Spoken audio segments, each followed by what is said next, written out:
रिसोड पोलिसांची कारवाई. 2 आरोपी ताब्यात. अंमली पदार्थासह 500च्या बनावट नोटा जप्त. सर्व मिळून 18 ते 20 लाखांचा मुद्देमाल जप्त. रिसोड शहरातील अमरदासनगर परिसरात रविवारी पोलिसांनी केलेल्या कारवाईत अंमली पदार्थासह 500च्या बनावट नोटांचा मोठा साठा जप्त केला. उपविभागीय अधिकारी यांच्या कार्यालयाच्या विशेष पथकाने गोपनीय माहितीच्या आधारे ही कारवाई केली. या कारवाईत अंदाजे 18 ते 20 लाख रुपयांचा मुद्देमाल जप्त करण्यात आला असून यामध्ये 2 आरोपींना अटक करण्यात आली. या भागात एक कार संशयास्पद उभी असल्याची माहिती पोलिसांना मिळाली होती. उपविभागीय पोलीस अधिकारी नवदीप अग्रवाल यांच्या मार्गदर्शनाखाली रिसोड आणि मालेगाव पोलीस ठाण्याच्या संयुक्त पथकाने तात्काळ घटनास्थळी धाड टाकली.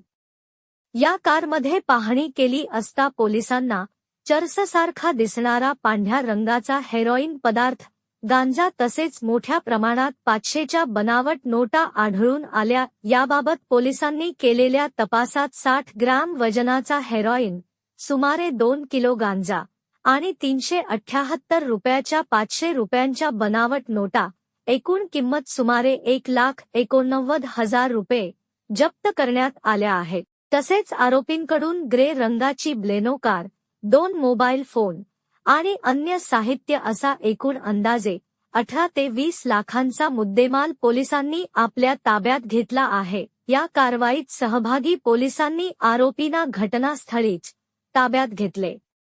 या आरोपीचे संबंध राज्याबाहेरील काही व्यक्तीशी असल्याचे अंदाज व्यक्त केले जात आहे. उपविभागीय पोलीस अधिकारी नवदीप अग्रवाल यांनी कारवाईबाबत संबंधित पोलिसांना आवश्यक त्या पुढील तपासाच्या सूचना दिल्या आहेत.